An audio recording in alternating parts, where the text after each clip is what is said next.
বন্ধুরা, আজকে কিন্তু আমি নিয়ে এসেছি ডিমের বরফি ডালনা। সঙ্গে রয়েছে আম। আমটা অপশনাল, দিলেও পারো না দিলেও পারো। তো আমি বলবো, যদি ঘরে ধরো যে কজন লোক আছে সে কটা ডিম আমার নেই, তো তখন কিন্তু আমি কম আছে ডিম, তখন কিন্তু আমি এই ধরনের রান্নাটা করে নিতে পারি। তাহলে কি হবে যে আমি সবাইকে কিন্তু সুন্দরভাবে খেতে দিতে পারবো। তো সেইভাবে রান্না দেখানোর জন্য আমি এখানে কিছুটা আলু আমি সিদ্ধ করে নুন আর হলুদ দিয়ে এবার ভালো করে মেখে নেব। সঙ্গে একটু দিয়ে দেবো গোলমরিচের গুঁড়ো। এবার এটাকে ভালো করে আমি চটকে ভালো করে মেখে নেব, কোনোভাবে কোনো ডেলা না থাকে। আর এখানে আমি 4টে ডিমই নিয়েছি। আমরা 4জন লোক যদিও, তবুও আমি দেখাচ্ছি যদি কম ডিম থাকলেও কিন্তু এই রান্নাটা করতে পারবে।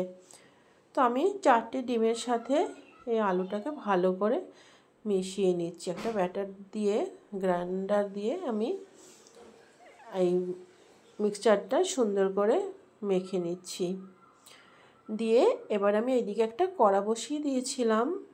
কড়াটার মধ্যে তেল দিয়ে গরম হতে বসিয়ে দিয়েছিলাম।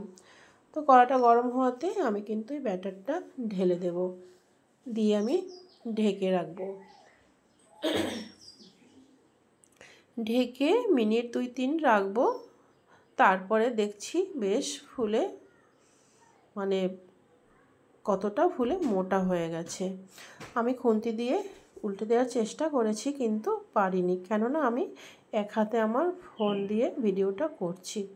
তো যাই হোক, আমি থালার উপরে উল্টে নিয়েছিলাম, নিয়ে আবার আমি কড়ার মধ্যে বসিয়ে ঢেকে রেখেছি। দেখো, দুটো সাইডে আমার ডিমের অমলেটটা সুন্দর করে ভাজা হয়ে গেছে। এবার আমি এটাকে বরফির আকারে ভালো করে, মানে একদম বরফি যেমন হয় তেমন করেই আমি কেটে নেব। এক হাত দিয়ে কাটছি, তাই কিন্তু আমার এই থালাটা ঘুরে যাচ্ছে। যাই হোক, আমার কিন্তু সম্পূর্ণ কাটাও হয়ে গেছে। এবার আমি এটাকে পিস পিস করে নিলাম। এদিকে সেই কড়ার মধ্যেই আমি তেল দিয়ে জিরে ফোড়ন দিয়ে আমি কিন্তু পেঁয়াজটা ভাজতে বসিয়ে দিয়েছি। পেঁয়াজটা ভাজা হতে থাক, ততক্ষণে আমি এটা তোমাদের একটু দেখিয়ে নিলাম কেমন সুন্দর হয়েছে।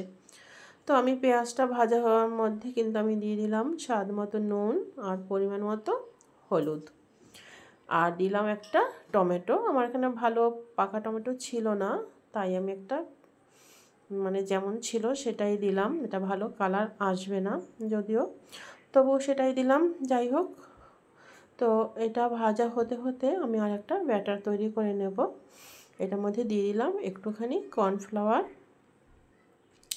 আর কর্নফ্লাওয়ারটা একটু জল দিয়ে গুলে নিলাম। দিয়ে দেবো এর মধ্যে একটা ডিম।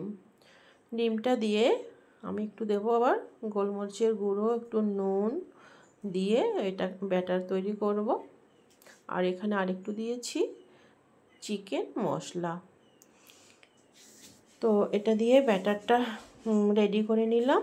আর এই ব্যাটারের মধ্যেই আমি ডিমের যে বরফি রয়েছে সেগুলোকে ডুবিয়ে ডুবিয়ে আমি আবার তেলে ভেজে নেব। এটা আমি খুব কম তেলেই ভাজছি। আমার ব্যাটারটা দেখো পাতলা হয়ে গেছে। তো যাই হোক, কিছু করার নেই। তো আমি বরফিগুলোকে সাইডে আর একটা কড়াতে সুন্দর করে ভেজে নিচ্ছি। আর এদিকে পেঁয়াজের যে মশলাটা হচ্ছিল সেটাও কিন্তু বেশ মজে গেছে। দেখলাম আর একটু হলুদ লাগবে, তাই আমি আর একটুখানি হলুদ দিয়ে দিলাম। আর এই বরফিগুলোও ভাজা হয়ে গেছে। সাইডে দেখো আমি আমও ভেজে রেখেছি।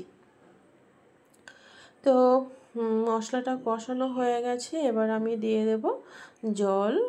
জল দিয়ে আমি বেশ খানিকক্ষণ একটু ফুটতে দেব। ফুটে উঠলেই কিন্তু আমি বরফিগুলো এবারে ছেড়ে দেবো। যাই হোক, এদিকে আমি একটা মশলা করে নিচ্ছি।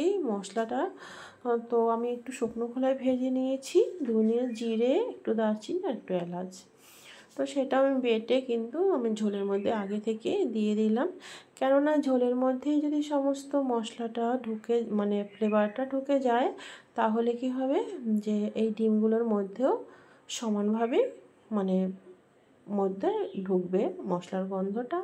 তো যাই হোক, সেই কারণে কিন্তু মশলাটা আমি আগেই দিয়ে দিয়েছি। এবার ডিমের বরফিগুলো দিয়ে আমি একটুখানি নাড়াচাড়া করে আবার ঢেকে রাখবো। ঢেকে রাখলে মশলার গন্ধটাও ডিমের মধ্যে সুন্দরভাবে যাবে, আর রান্নাটাও কিন্তু প্রায় হয়ে যাবে। তো রান্না তো একদমই শেষের দিকে। এবার দেবো একটু আবার সেই চিকেন মশলা, তাতে কি চিকেনের একটু ফ্লেভারটা আসবে। তো রান্না কিন্তু আমার একদম শেষের দিকে। এইরকম রান্না যদি তোমাদের কারো ভালো লেগে থাকে তাহলে আমাকে প্লিজ লাইক করো আর কমেন্ট করো কেমন হয়েছে। আর যদি কেউ নতুন বন্ধু হয়ে থাকো তাহলে অতি অবশ্যই সাবস্ক্রাইব করে আমার চ্যানেলটির পাশে থেকো, আর বেল আইকনটি অন করে দিও, তাতে নোটিফিকেশনটা তাড়াতাড়ি পেয়ে যাবে। আমার নতুন নতুন রান্নার ভিডিও তোমাদের কাছে পৌঁছে যাবে। তো রান্না কিন্তু একদমই শেষ, আমি আম দিয়ে সাজিয়েও নিয়েছি। ভালো লাগলে অতি অবশ্যই আমার পাশে থেকো, আর এইভাবে একদিন করে খেয়ে দেখো, ভীষণ ভালো লাগবে।